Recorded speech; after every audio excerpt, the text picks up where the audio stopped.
doing my thing, doing what I got to do to make my money, whatever. And last time I checked, we were fucking outlaws. This is Jeremy, and I'm chatting with Staxx.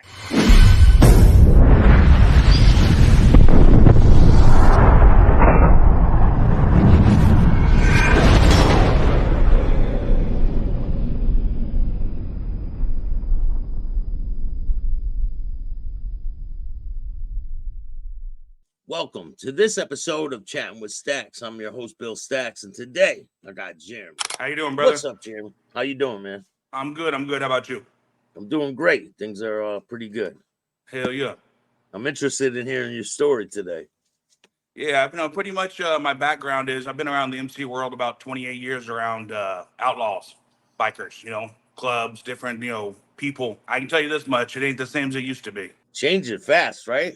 Oh, they done changed so fast that they can't even get a hold on it. I was taught a certain way when I was young from some good friends of mine that are older than me, but they taught me the right way. It's not the same no more. I grew up in Vegas, and then I moved to Texas in my mid 30s. So and I never really joined a club or anything. I was just around a lot of guys, associates. They would say a lot of fun times with a good friend of mine, Charles Goldsmith. Shout out to outstanding man. Taught me how a lot of things about being a man. He's taught me a lot in my life. Were you hanging out with him back when he was in Vegas? Yeah, in Vegas. He took me everywhere. We'd go to Frisco. We'd go to parties. Any place he went, he would take me with him, and it was badass. Saw a lot of things, and he explained a lot of things to me. It definitely ain't the same as it was back when we were 25 years ago. When you were running around with Pee Wee, have you had any crazy experiences with you guys? Oh shit, we had all kinds of crazy shit going on, especially in Vegas. Back then you could really pretty much do what you wanted. Nobody really say a whole lot to you. But technology changed and all that nonsense. But yeah, no, a lot of good people I met. But then you started seeing the rat fucks, the ones that you couldn't trust anymore, the ones that were out for themselves. Stab a brother in the back just to get a couple of dollars. It's nuts. I've never in my life ever seen a group of men that you would stand next to them until you find out what they really are about. And people out there glorifying these rats nowadays. Yeah, I don't even understand it. Pretty much on my history, when I came to Texas, Pee Wee was locked up, and then he got out, which is a blessing because he's a great man. When I came to Texas, I still wrote independent. It wasn't about groups or following people, and I ran into a couple of guys that had a little like mom and pop club, and I go to those cats. We rode all over the place. Rode to Sturgis, rode to States. Had a good time on the bikes. They finally, after about 2 years, convinced me to be a part of their club. So I joined up with them, and it was real cool, no problems. And then the Bandidos came to us and wanted us to go over become a support club to them. Yeah. So it went back and forth for shit, I don't know, probably a year, back and forth. And we finally decided to do it. 5 of us made the move, had to prospect, had to do all the bullshit, jumped through the fucking hoops, got our own chapter. And we were support for 5 years. We went, pretty much, we were what support was. If they went, we went. Funerals, runs, chicken plates, whatever the fuck it was, benefit for kids, whatever. We went. Well, after the Mongols decided to come in and some rat fucks from down here in Texas that were Bandidos jumped over and went Mongol and opened a chapter, which I never understood. They took us and made us switch over to Bandido, actual full patch. So then from there, I was a Bandido for a little over 3.5 years. Wait, so you go from being in a regular club, was it a 1% club, the first one? No, just a mom and pop. It was a 3-patch. It was a 3-patch club, but it was just a mom and pop, Diamond 13. So then they wanted you to transfer over, like... Yeah, to switch our colors to be support, to be basically the support club down here in South Texas. But you had to prospect for that. Oh, yeah. What was that like? I prospected 3 times in my life. For this club or for different? Yeah, for this club. And how was it? It was fucking tough, brother. It was a tough run. You're talking, you're pretty much beck and call for the club 24/7. You still got to support your family. You still got to work your job. Pretty much, you're pretty much at the beck and call for the club. So before your family, before your job, before anything, and some of these guys didn't give 2 shits. They thought that, being a prospect, you want to treat you like you're a piece of shit. Well, I stood my ground. I didn't give a fuck. You want to mud check me? Mud check me. I stand on my own 2 feet. I give 2 shits, but you're not gonna treat me like I'm a piece of shit. You know, I'm a man. I'll do what I need to do as far as to get through my process. But at the same time, you're not gonna treat me like a bitch. It ain't Yeah, gonna happen. some of the clubs really disrespect their prospects, and why would Extremely. you?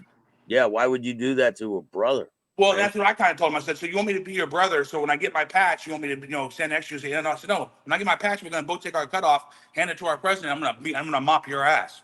That's what's gonna happen. I said, I don't know what to tell you, but that's exactly the way this is gonna go down. And I always told prospects, even from other cities, when I'd see them, I'd pull them off to the side. We'd be at runs. These guys have been up for 15, 16 hours. It's hotter than hell, and they want to still have them running around. I'd pull them off the side and set them down. Hey, get you a sandwich, get you a water. Hey, let's sit here and talk for a little while. And then somebody come over, hey, I need that prospect. Yeah, so do I. Last time I checked, we wear the same patch, brother. I said, so when I'm done with him, then you can have it. But right now, he's on my time. And all these prospects would tell me afterwards, hey, brother, I really appreciate it. Dude, you're gonna be my brother. I'm not gonna treat you like a piece of shit. I'm gonna take care of you. I said, I want you to be my brother.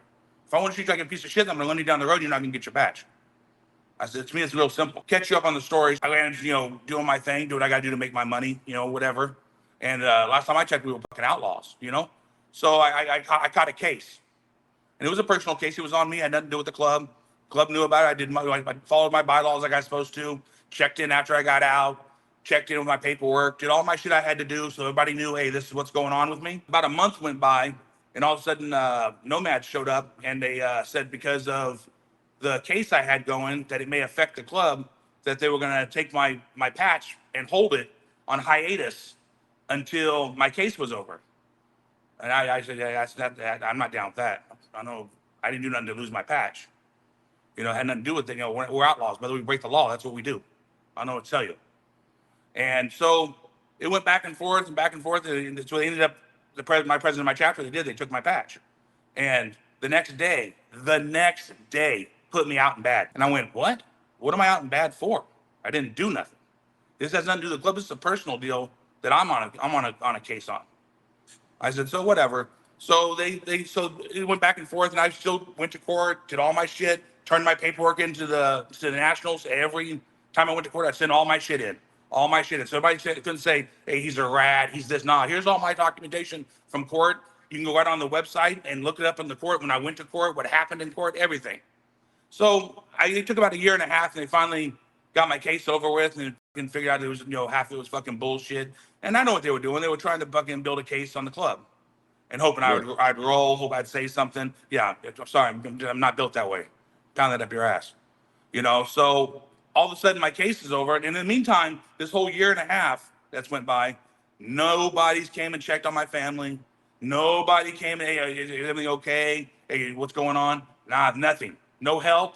Had to pay my own lawyers, my own bond, everything. It gets all over with, and a couple brothers come to me and they go, hey, let's go to the nationals and we'll go in front of and hold court and get all your stuff back and get you reinstated. I said, no, I don't want that, brother. They go, why? I said, let me explain something to you. If you're not there for me when I needed you, why would I come stand next to you now? I said, you guys all left my family on the sidelines. You all left me on the sidelines. But now that because there's not a case or there's no heat or you guys don't think we don't have heat? We always have heat. We wear a patch. I said, it doesn't matter what the case is, doesn't matter what the opening is. If you have that patch on, you have heat. Be it federal, be it state, it doesn't matter. You have heat. I said, so at the end of the day, if you're going to be a punk and treat me like that, well, I'm not going to be a fucking punk and bend over and let you do it to me. I said, so anytime you guys want to show up here and you guys got a problem with me, you know where I fucking live. Bring your ass. Just make sure you come strong because you're going to need it. And after that, hardly anybody ever talks to me anymore. I know I see them around. They don't say shit to me. I don't give a shit. Because to me, all they showed me was their true colors, that it was nothing but a bunch of fucking bullshit. They want to wear a patch to be somebody. Well, if that patch makes you a man, then that patch don't mean shit. What kind of things have you dealt with wearing the patch? Oh, shit. Well, I pretty much when you have the patch on, we get pulled over all the time. Feds, DEA, fucking down here in South Texas by the border, you get pulled over by fucking Border Patrol nonstop. All the local PD, they all pull us over every time. Every time we're in a bar, it's automatically our fault. And you get up with all kinds of heat. And that's why I try to tell them, it says, you guys are worried about heat, then take that fucking patch off. Once you put that 1%er on, you got heat. You're in the book. It doesn't matter. Like right now, I told them, I said, I could be out of the club. You guys took my patch, and they could still bring me up on a charge from 5 years ago. I said, what's that patch? It has nothing to do with that. I don't have it on now. I had it on then. I'm still going to be in that same boat. It doesn't matter. But Yeah, it's but just, you weren't out doing dirt with the patch on, though, no, right? no, no. When I got my charges, I was in a cage. I wasn't even on my bike. I was in the cage, and I got pulled over and don't get me wrong. I'll go ahead and say it.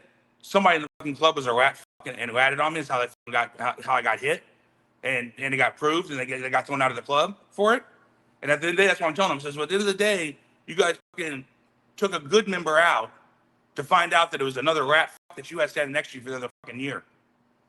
I said, so how much info did he give for that year that then you finally found out that he rolled on me? Was it in your paperwork that Oh he yeah, cooperated? oh yeah, all of it was in the paperwork.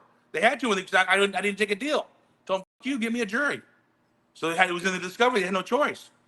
That's why they kept pushing, wanting to, hey, we're gonna up the charges. We're gonna give you more time. I don't give a shit what you're gonna do. My lawyer says no, we're fighting it. So hey, I don't know what to tell you. Get the jury ready. And then when we Wow. finally went in front of the jury and everything else, they all of a sudden the fucking judge is looking at the paperwork and it's all fucked up and nothing's right and it's all, and I'm going, hey, dude, that's your problem. I said, but you can look me up on the internet on Arkansas's website, because that's where it was at, was Arkansas, and you can pull it up and it. I want to tell you, I was in court at least 23 times before it was finally thrown out, and it's all Wow. listed, dates, times. He doesn't want. Defendant says nope. Defendant says no deal. Defendant says no deal. Jury trial. You're going for like what, 3 years Yeah. going to court? Yep. Wow, that's a long time. Long time. And that's what I told him. I said, but all my stuff, I mean, you don't have to get the paperwork from me. You can log right into their website and it pulls right up and you can see case numbers, everything that happened, every date, everything. And I'm going, What, dude, what was the how can you? reason for putting you out bad?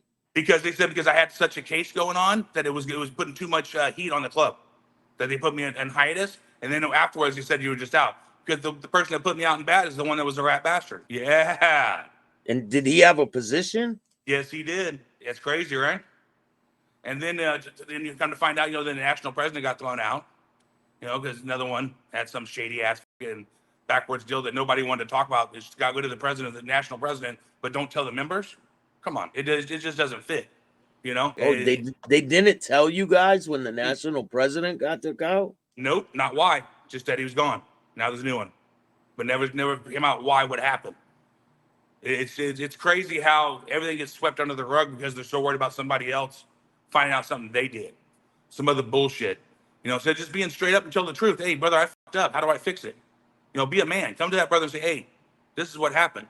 But like for me, I was always taught, and I was taught from Pee Wee. If you show up somewhere, I'll use a prime example. I know Pee Wee's ex-wife like she was my mom. Every day I was at Pee Wee's house, and you can ask Pee Wee the same question, he'll tell you. And I would go there and I'd be with Pee Wee, we'd leave, we'd go eat, we'd have barbecues, everything. I knew, I mean, hands down, me and his wife was like my mother. If Pee Wee wasn't home when I got there, I sat out in the curb and waited until he got home, because that's his house. That's his castle. Yeah, it's a respect thing. Exactly. You don't go in there and sit on your brother's sofa with his old lady and hope that somebody doesn't say something later on. That's not the way it works. Even when I got into the club, I'd go somewhere and they go, "Oh, Jeremy, just come inside, but it's no big deal. It's hot outside. Hey, just let my brother know that I'm gonna be at the gas station up the street getting a soda. When he gets home, just let me know and I'll go right back over." "Oh, you can come inside." "No, I can't. I'm not built that way." It's just I don't understand it. But yeah, you catch these brothers over at the fucking brother's house and then just chilling, and all of a sudden they're at the bar and there's old ladies with them. I'm going, what the that shit don't fly for me. And I don't care if it's just some side piece of ass. That didn't fly for me either. Once you're with a brother, that's his. It's there's plenty of women out there. You don't need to have all these other problems, but these guys, it's changed, brother. It ain't like that no more. These guys are fucking cheating on each other with other old ladies, stealing each other's businesses. I couldn't tell you how times that's happened. Brother gets locked up for something, or he thinks you're helping him out. Next thing you know, you done took this brother's business, took this brother's money. I'm going, dude, come on. It doesn't happen that way. Just like you brothers get locked up and they do 5-10 years and get out. The brothers done sold their motorcycles, sold their fucking rings or their belt buckles or whatever they had that was club stuff. They done took all that stuff they were supposed to hold for them, and it's all gotten sold. To me, I don't understand it. I had that I held for fucking Pee Wee for fucking 10 years. And as soon as I saw him, hey, brother, here's your stuff. Here's your box. You know, He warned you about all this, yes, huh? he did, 100%. Told me don't do it.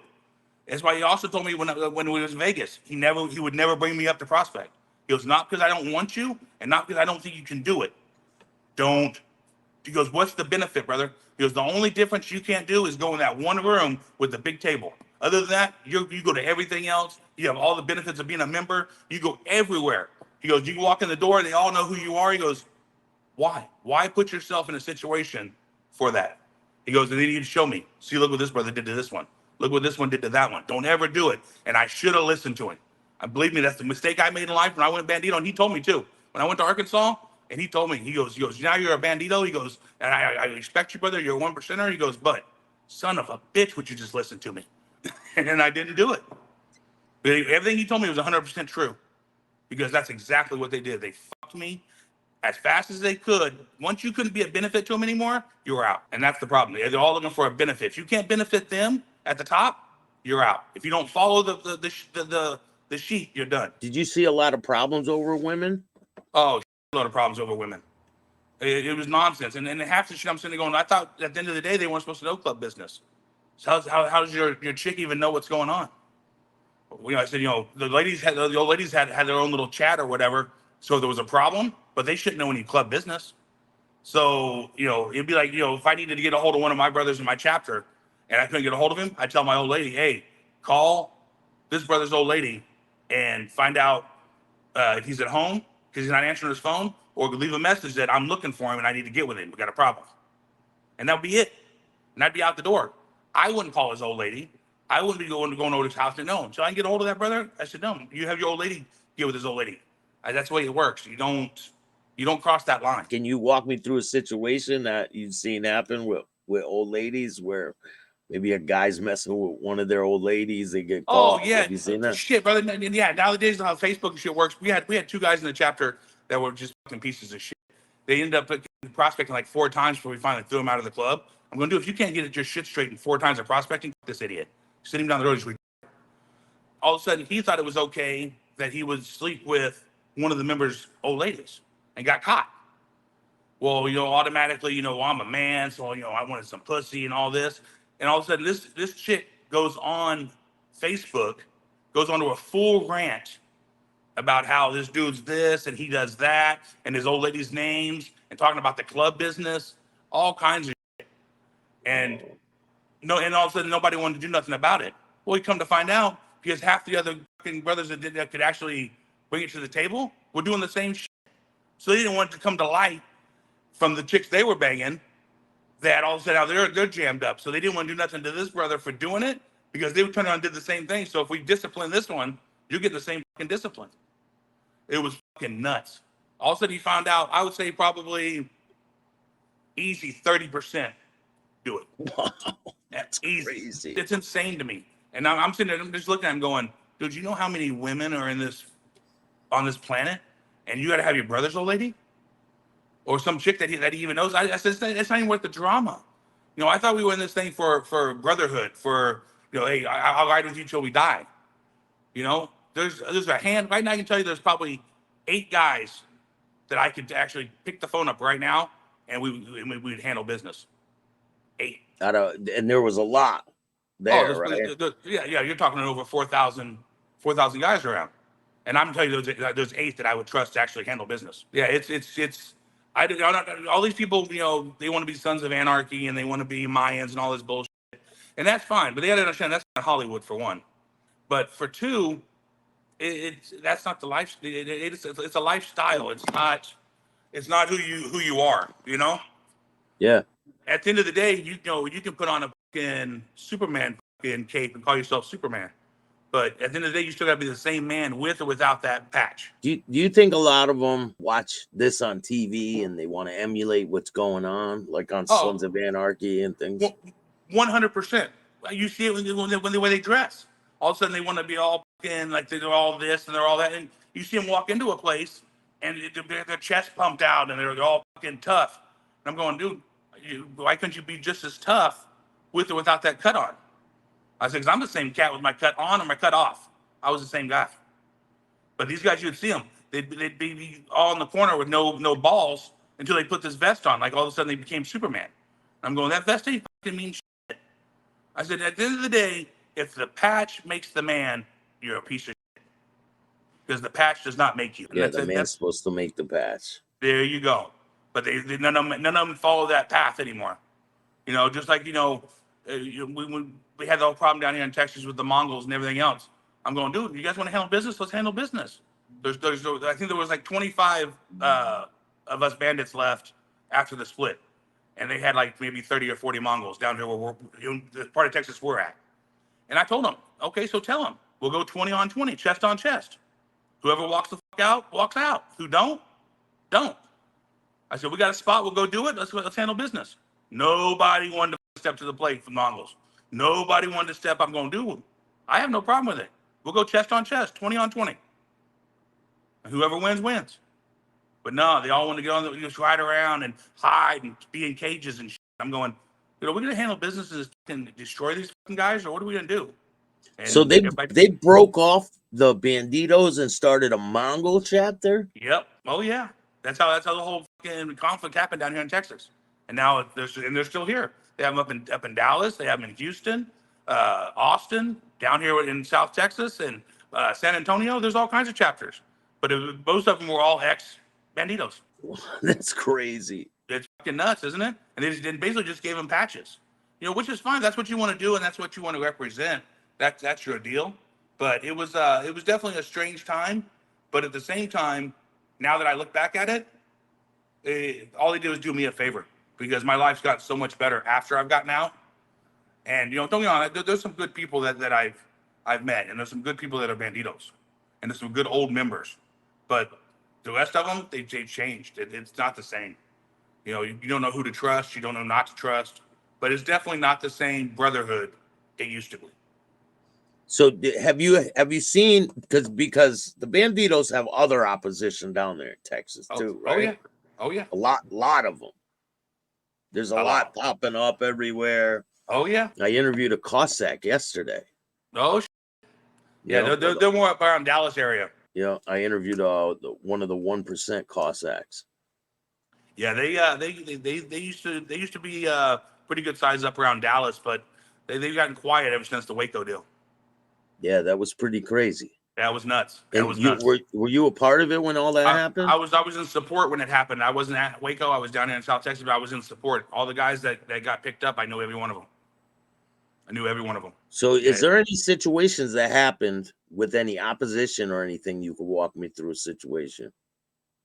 Well, yeah, we've always had a bunch of problems, with bars, and as soon as you run into each other, it's on, because at the end of the day, we're still, everybody's at war. And there's no friends in clubs. They can say it all they want. Oh, the outlaws are with the Mongols, and the Hells Angels and the Bandidos are together. Yeah, we coexist, but don't think that they're best friends and they're gonna hang out.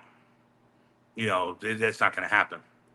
Don't get me wrong. There's some Hells Angels that come down to Texas and they go to some parties because they're invited or whatever. And at the same time, there's Bandidos that have been up to California and went to some Hells Angels parties, and they're cordial.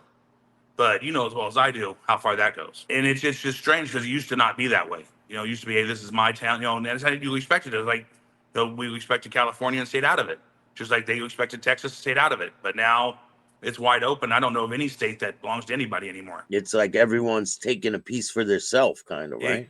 Exactly. And it all came down to money. The deal with the Mongols coming to Texas was money. They wanted to control the border. And the guys that jumped and left the Bandidos, that's where they were kind of jammed up, because they kind of were in a situation of got caught in a bunch of lies. They were about to get thrown out of the club anyhow. So basically they found another avenue to continue having backing, to continue what they were doing. So at the end of the day, it all came down to money. It had nothing to do with the patch or brotherhood or, hey, I'm going to be a Bandito till the day I die. Well, everybody started that way, but it changed. You didn't see any writing on the wall when you were prospecting? I didn't see any writing on the wall when I was a prospect, because most of the guys that I prospected under I known them for 7-8 years while I was support. So it was nothing for me to take off out of here and be in San Antonio in 4 or 5 hours and just to pick up a chicken plate to support a brother's benefit. That's what I would do. and I'd spend some time with the brothers and I'd ride back. So to me, I didn't notice anything different. And I didn't get treated any way different. But once I became a member, you started seeing certain things, and you started seeing that you'd help brothers out, but then all of a sudden you'd get jammed up, but nobody could come to your aid. And then you start seeing brothers the only time they want to talk to you is when they needed something or they wanted something. The rest of the time you wouldn't hear from them, you wouldn't see them. Which at the end of the day, what the fuck? Can't we go just have a beer and not to be? Hey, do you have by any chance you have an extra motor? Hey, do you have an extra transmission? Hey, can I borrow $1,000? Hey, can I? It ain't borrowing if you don't pay it back. Just ask, can you give it to me? Because you ain't gonna give that shit back. And that's kind of what you started seeing. But the more you said no, the smaller your circle got of brothers that you had around you. So it just you start getting that taste in your mouth that is fucking tastes like shit. Quit eating it. Situation where you needed someone's backing, they didn't come. Oh yeah, many a times. Oh yeah, many times you send a message out, hey, I'm jammed up. This is what's going on. You next, oh man, I didn't see my phone. Hey, I didn't. Yeah, I don't believe that. And then you just handle business, do what you got to do to get yourself out of the situation you're in. But yeah, it happened many a nights.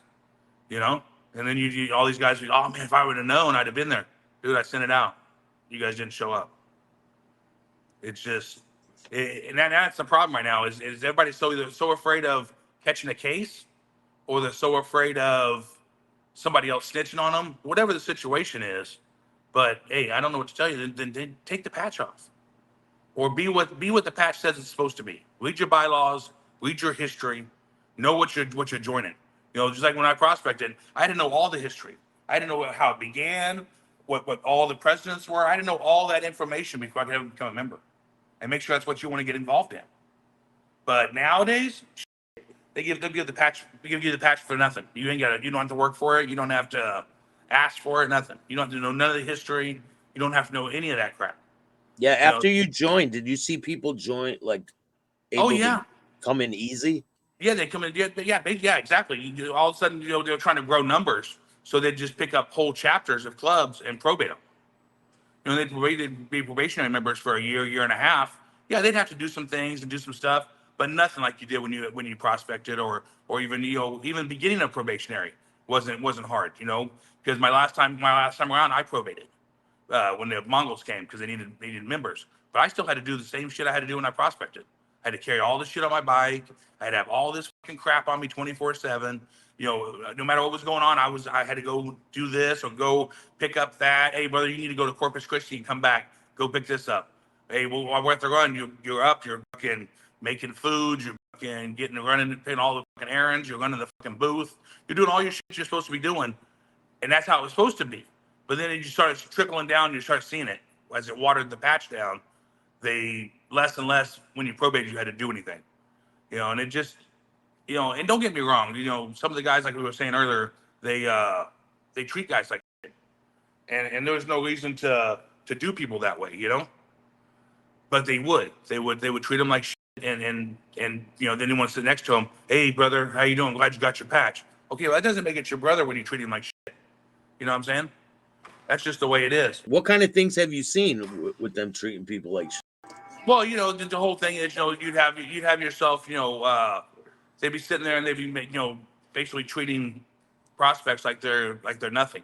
Hey, I want you to go over here and get me a pack of cigarettes, but I want that cigarette to have an Oklahoma stamp on it. Okay, we're in Texas, so all of a sudden this brother's got to ride 2.5, 3 hours to get a pack of cigarettes that has an Oklahoma stamp on it to bring it back. What did that teach him? I'm going, well, why would you do that to that brother?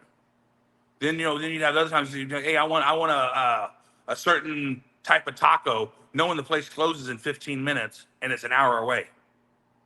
So they send the brother, hey, don't come back without it. So now the brother's got to sit there until the next fucking morning. And that's how they all think it's funny. Wow. And I'd have prospects call me, hey, Jeremy, what do I do in this situation? This is where I'm at. Who put you on that mission, brother? I know you're not supposed to tell me, but you're kind of jammed up and I can't help you. I said, but once you put on that fucking deal, I can't really help what you have going on, and I can't fix it because you signed up for this. I can't disrespect that brother and tell him, hey, don't do that. You know what I'm saying? Take him off that fucking mission. Now, if I'm there when it's happening and I know that brother did it. Well, I'll pull that brother aside. Hey, go a little easy and let him do what he's got to do, and then cut him off this fucking mission because everybody's going to pile on. And that's what you ended up with. Everybody be drinking and partying, snorting up their shit, getting all high, and all of a sudden, this brother's treating him like next thing, 3 or 4 of the brothers jump on and pile onto it, and now all of a sudden he's in this fucking shit show. And don't get me wrong, you get nervous. You know, these guys are all fucking all yelling at you, and everybody's on top of you, and you don't know what the answer is, so you answer it this way to this brother. Well, this brother didn't want it answered that way, so now it turns into a fucking shit show, and there's no reason for it. I mean, you don't have to treat somebody like they're a piece of shit to make them educated. You know, show them the way. You know, teach, but don't abuse. So prospect and probationary is different. Totally It's different. Yeah, it's different as far as by the chapter. The chapter I was in, it wasn't really different. You still had to do pretty much the same as you had to with prospecting. The only difference was you had everything but your Texas rocker.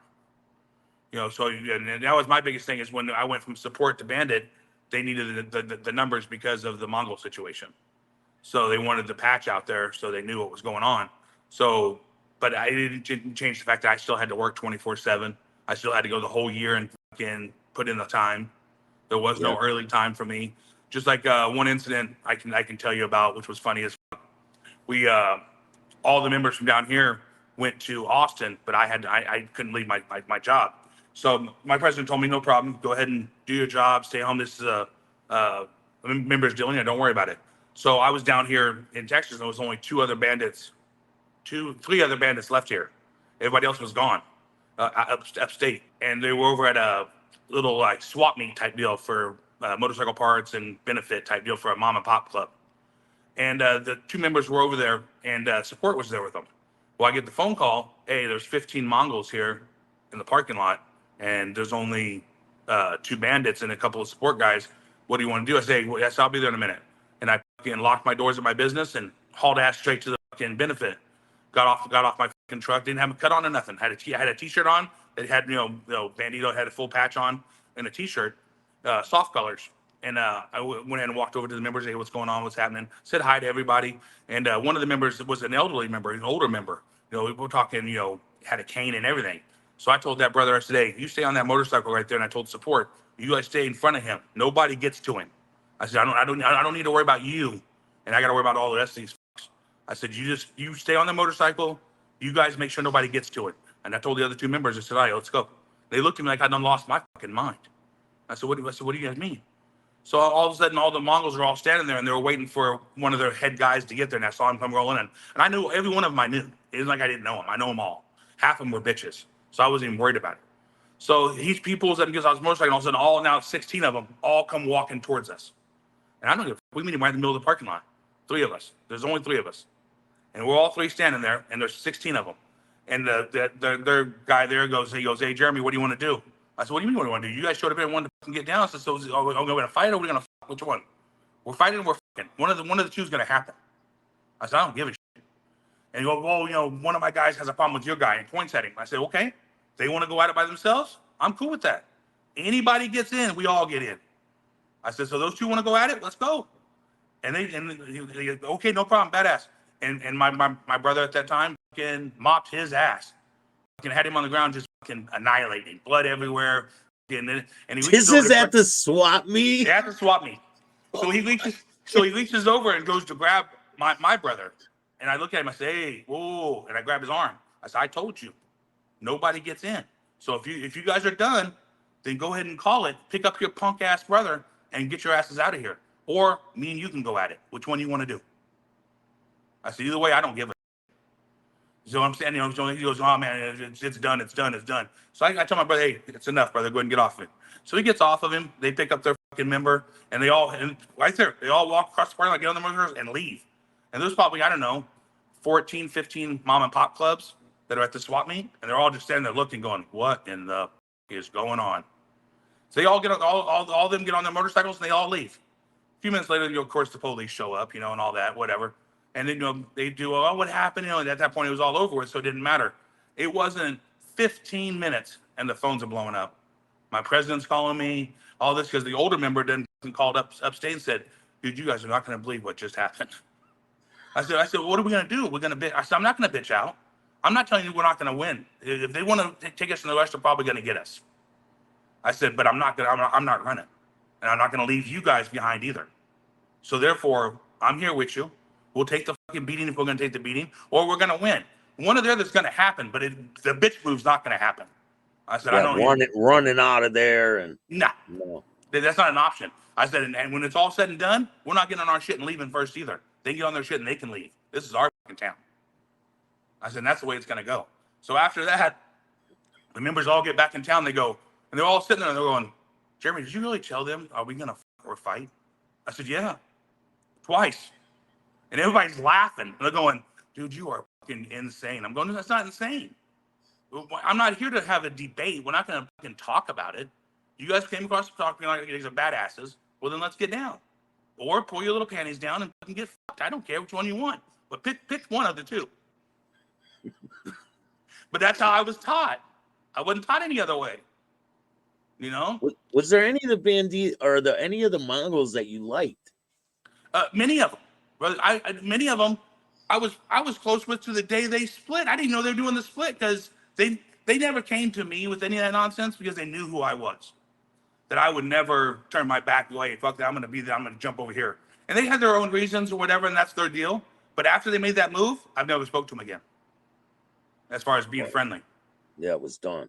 It was done. At that point, now you showed me who you are, and we're done. I'm sorry we were friends before, but not no more. We're done. And at the end of the day, they never messed with me, even when I had my patch. And I picked up all all the merchandise that belonged to the club, picked up all that shit. I never had a problem with any of them. But at the same time, I've never disrespected anybody that didn't deserve disrespect. And that's, but that's something you also taught. If you're going to disrespect somebody, be ready for repercussions. Stand your ground for what you do. But most of these guys don't. They all talk shit, or they'll be internet fucking warriors, or they'll be AT&T warriors, whatever you want to call them, talk big shit on the phone. And then they want to show up 5 or 6 deep, but they won't go one-on-one or even 2-on-1 because they know what's going to happen. That's one of the questions I got for you. What's the rules about social media and being giving interviews and things like that? For us, we didn't do any of it. There was no social media. There was no posting shit, and then it just started changing towards the end before I got out. You see guys posting pictures. I've never been a big, Facebook internet guy anyhow. You go to my Facebook page and it's got some things about my kids, maybe a birthday party for them, Christmas time, some bullshit, but nothing. I don't post any of that shit. Most of my social media is for the shop and for advertising to get business.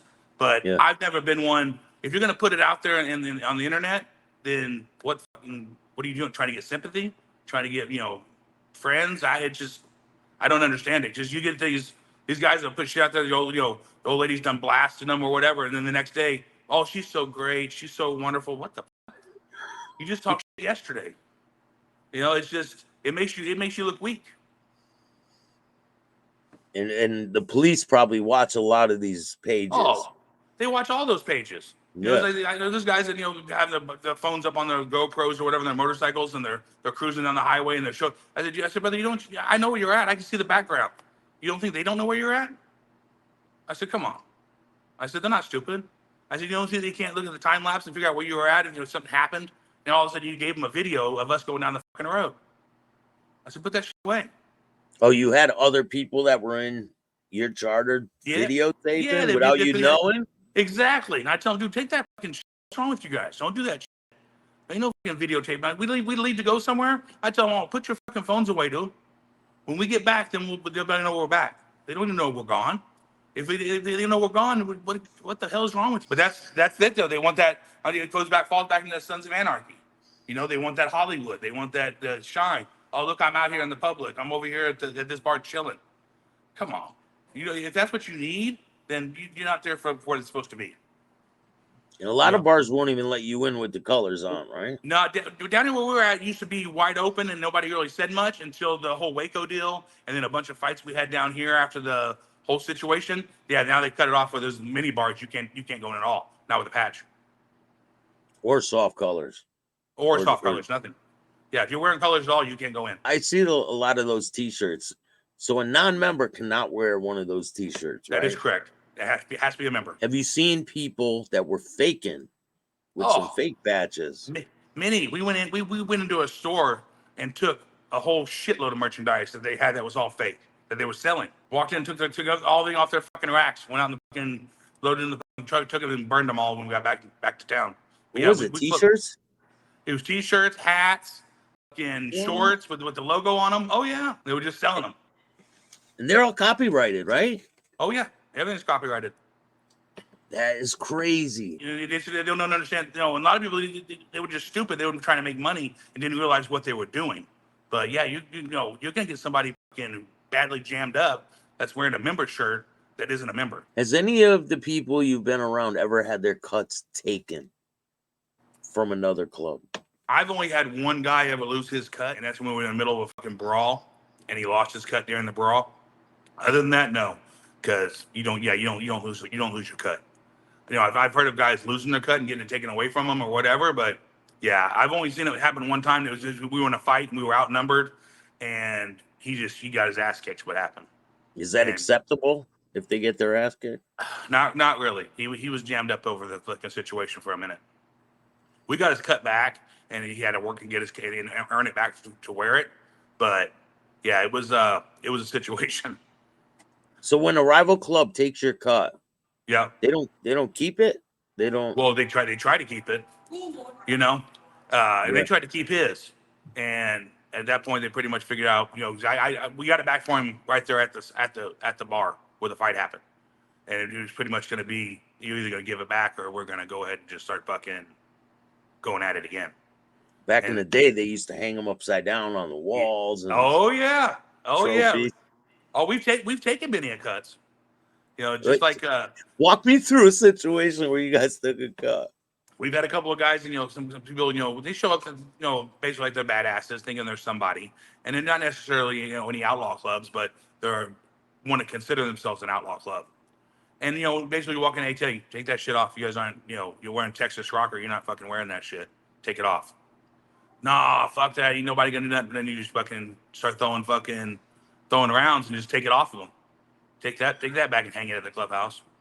You know, because yeah, you're not wearing a Texas rocker. It's not going to happen. And, you know, so situations like that's what you kind of run into. But it ends up being stupid asses that don't know what they're doing. They just saw that it's cool to have this and wear it, and it's not. Sons of Anarchy cut, right? Exactly that type of bullshit. Yeah, that's the truth. That's honestly the life we live now. You know, and if you look at it, yeah, there's less and less actual true bikers anymore. You know, this young generation, they're not going to come up and do any of that. They're not going to be, you know, as the old guys start dwindling away and passing away and not around anymore, that you're going to lose that history. So Yeah. now you have the guys that are half-assed anyhow, teaching new guys that are their whole life's been half-assed.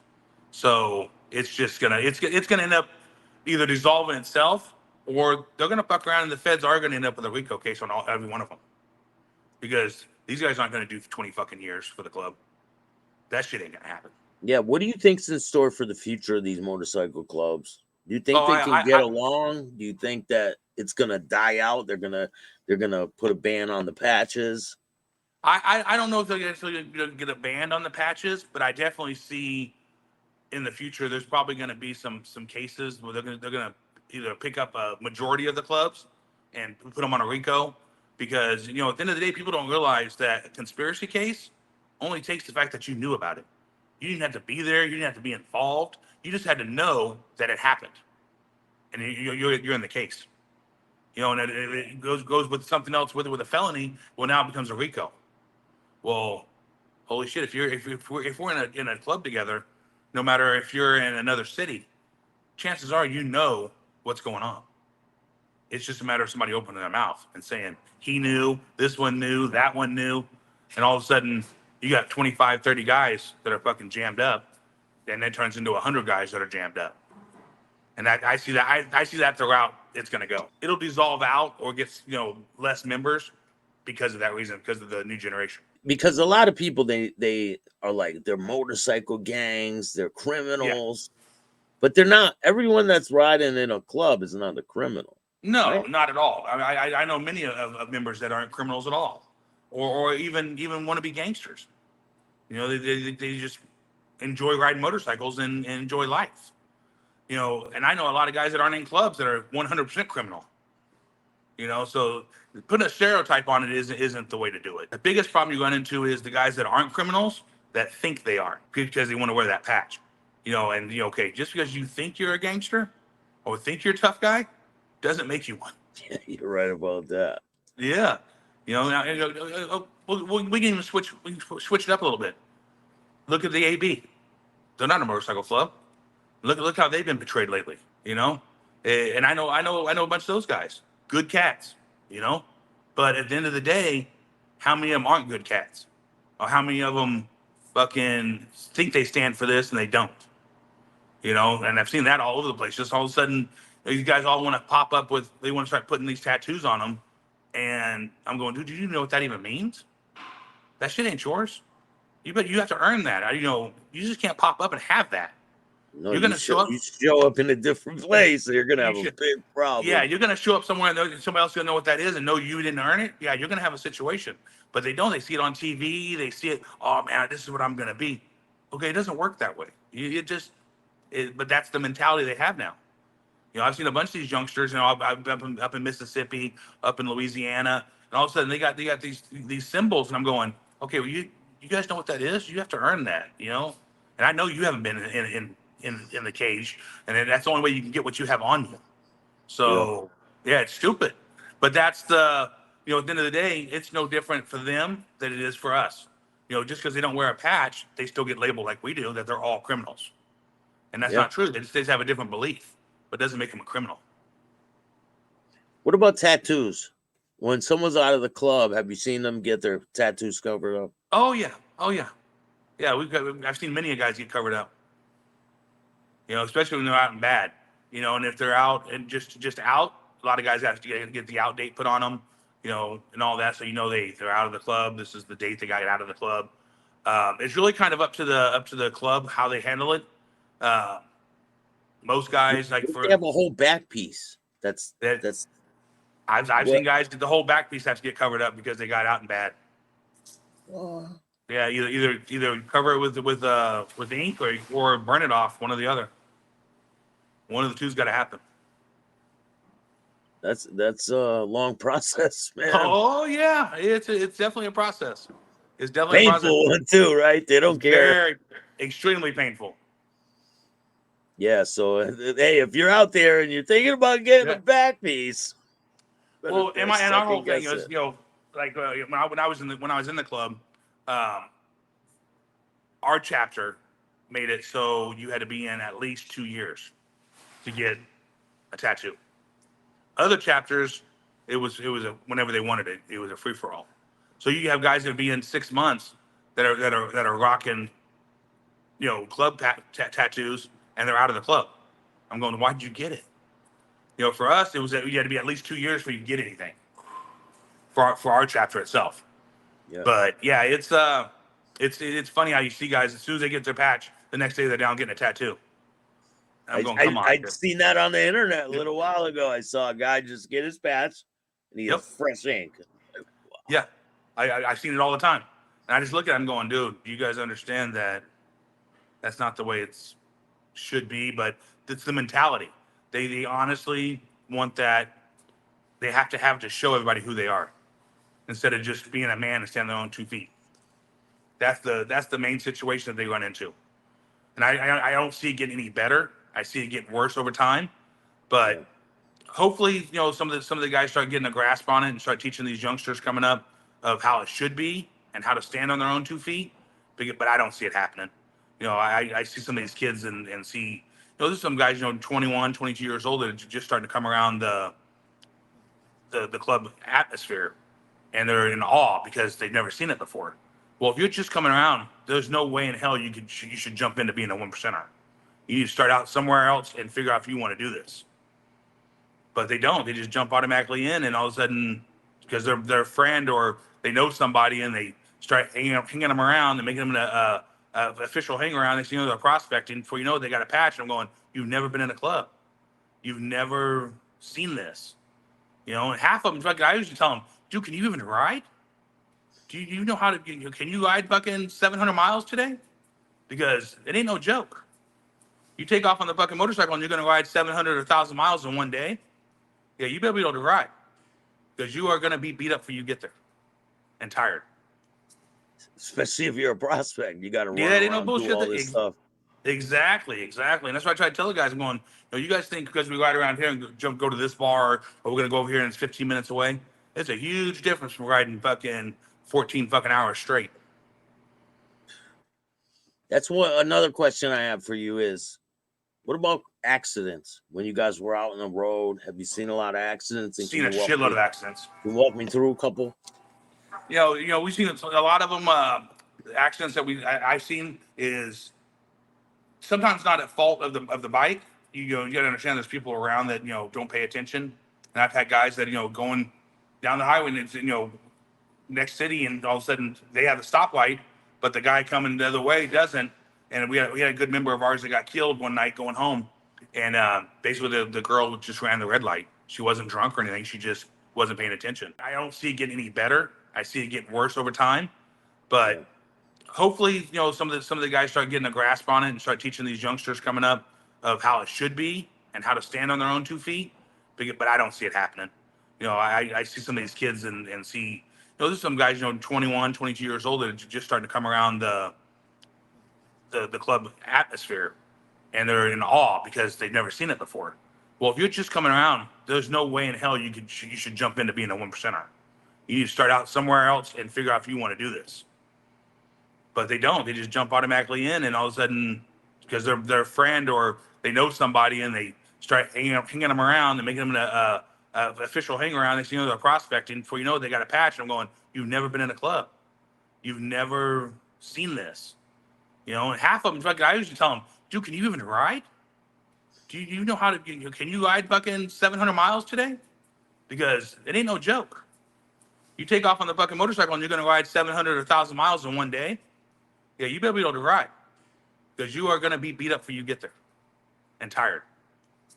Especially if you're a prospect, you got to Yeah, run that ain't no around, do bullshit. all this stuff. Exactly, exactly. And that's why I try to tell the guys, I'm going, you guys think because we ride around here and go to this bar, or we're going to go over here and it's 15 minutes away. It's a huge difference from riding fucking 14 fucking hours straight. That's what another question I have for you is, what about accidents? When you guys were out on the road, have you seen a lot of accidents? And Seen a shitload of accidents. Can you walk me through a couple? We've seen a lot of them. Accidents that I've seen is sometimes not at fault of the bike. You got to understand there's people around that don't pay attention, and I've had guys that going down the highway and it's next city, and all of a sudden they have the stoplight, but the guy coming the other way doesn't. And we had a good member of ours that got killed one night going home, and basically the girl just ran the red light. She wasn't drunk or anything. She just wasn't paying attention, and he met her right in the middle of the intersection, and she T-boned him, and it was over. Uh, I see many guys in a pack go down because guys don't know how to ride in a pack. When you're riding fucking 90, 100 mile an hour, and there's 15 of us, 20 of us, and you're riding fucking a foot and a half off the back fucking tire. All it takes is one guy in the middle of the pack to fucking lose it in a corner, and we're all going because you can't react to it. And I've seen many of that happen. And that's why I told everyone guys. starts launching off the bike. Yep, exactly. At that point, you're laying them down and you're fucking tumbling, and all the bikes are torn up, and it's just when you're gonna ride in a club, you have to understand how to ride. I used to put guys in the back. They couldn't ride. No, they couldn't hold a line. They're all over the place. I just send them to the fucking back. Go to the back. Back there, give yourself fucking 3-4 car lengths because you're gonna fucking kill somebody. You have to pay attention to what you're doing, and it's stressful, especially if you're new to it. I rode in the pack with Pee Wee so long that it's like night and day difference to lean over and just touch Pee Wee while we're riding. Yeah, you get used to them. People was telling me you get used to the people you ride with. Oh yeah, I would know how they would react. We rode so many miles together that I would know, hey, this brother's going to ride this way, this one's going to ride this way, and you'd know how to do it. But the only way you can do that is put the miles in. Well, you're not going to put the miles in going from one bar to the next. No, it's the 1,000-mile trips, the fucking 2,000-mile trips. You know, now you learn how that brother reacts, how he brakes, how hard he pushes it through the corner. You figure that out, but you have to put the time in to do it. You know, and you know, I've been riding. I was riding for shit almost 30 years. You know, and I was taught to ride side by side. You know, nowadays some of these guys ride staggered and fucking all this. I'm going, yeah, I never rode that way. I rode side by side, and you ride in your spot. But Yeah. these young guys, I don't know if they don't understand that it's tough to do. It's not easy. No. You know, and you know, you get fatigued, you get tired, and like I told him, dude, if you know we're leaving to go out of town the next morning, don't party all night. Take your ass to bed because we're gonna have a long ass day. But you know, so oh man, I'll be fine. It's gonna be good. Shh, you ain't gonna be fine. It ain't gonna be good. You know, and all it takes is that little bit of you not paying attention, catch a pothole, catch a fucking something on the road with a fucking retread, and that's it. You're done. Yeah, Pee Wee was telling a story about there was a piece of a tire in the road. Yeah. Kicked it up and fucking it was on. Oh yeah. Wild. Yeah, woman hit the tire. Yes. Woman was on the back. On the back. She got killed. Yep. Yes. Yes. Yes. Were Brutally you too. there? Were you there? I was not there. I was there afterwards. Yeah, they were coming back into town. That's a sad situation. Very sad situation. That's why, like for me, I never rode anybody on my motorcycle. 30 years. Nobody was ever on the back of my bike. I always rode a solo seat. Never had anybody on my bike. For that reason, because at that point you have somebody else's life in your control. Yeah. You know, and that's the same thing people always told me. Hey, brother, if you can keep from it, don't ever have anybody with you. You know, and he goes, not only that, sometimes they cause the accident. They lean the wrong way. They do this, whatever happens. He goes, but yeah. So I've never done it. I've never had anybody, my old lady, chicks from the bar, nothing ever rode with me. Got to keep And it like that. I can't tell you a funny story when I was prospecting though. Yeah. This is the funny ass story. We had a member tells us, hey, my old lady's drunk and she was wasted, brother. We're talking wasted. Like she couldn't stand up. We had to carry her to the bike. Put her on the bike, get her, strap her down, whatever you got to do. I'm going home. So I just went to the fucking saddlebags, got the fucking bungee cords, grabbed the fucking ratchet strap, and just I just strapped her to the fucking sissy bar. Just ratchet strap that motherfucker tight as fuck. And he comes out of the bar and she's all fucking bundled up, fucking bungee corded and ratchet strapped to the motorcycle. I said, there you go, brother. We'll follow you to the house and we'll unstrap your old lady and we'll, whatever. And he did. He got on the bike and took off. We followed him home, unstrapped her. We ratchet strapped her and fucking got her in the house and fucking we all took off and left. He was that little out of control. That's funny, man. But what are you gonna do? She was completely wasted. She couldn't sit on the bike. So making sure she can't get off the bike. Because going down the road, she's gonna fall off this thing. Oh my God. But when you're prospecting, what choice you have? He says, get her on the bike and make sure she don't fall off. Okay. I got you. I'll handle this. So what advice would you have for someone who's thinking about joining one of these clubs? Don't even think about it. 25 years ago, I tried to tell him it was the greatest thing ever. And it's awesome. Freedom, brotherhood, all that. But now, I would steer away from it as far as you can.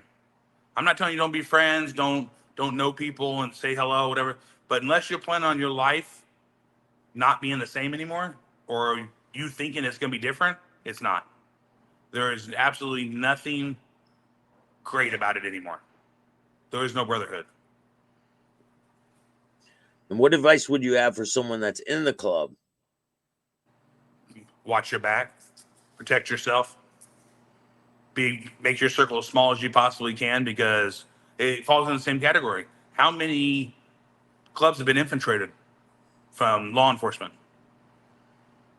So just because you know that brother or whatever, but you don't know he hasn't fucking rolled. You don't know if he didn't get popped with something. I know many guys that still had their patch and all that, and find out a year later that they had charges going, so they've been working with the cops.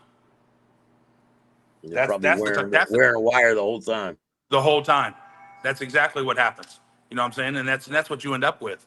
So my advice to him would be, watch yourself. Really know who your brother really is. Don't trust all these chapters that you don't know these guys just because they have the same patch as you, and they're 6 cities over. You don't know what they're doing. You don't know what's going on in their town. You know, and that's the problem because you got guys. In how many different states? You don't know what's going on in a different state. So if you're gonna be with those brothers, make sure you know who you're with and what's going on. I'm definitely gonna have you on again, man. We'll get into it Yeah. some more. There's tons of things to talk Oh, about. there's so I'll much ha- to talk about. yeah, I'll have you on with Pee Wee and maybe Rod, Yes. and There we go. yeah, we'll have a good one. Yeah, we'll have a good one. Yeah, I appreciate All right. you, man. Hey, appreciate you, brother. Everybody be safe. I hope everybody out there has a blessed day and you enjoy yourself, my man. If I can do something for you, let me know. If you guys like this show, hit the like button, subscribe, hit the notification bell so you can get my videos every time they drop. And if you don't like this show, too bad. Start your own podcast. Peace. Thanks, man. Thank you, brother.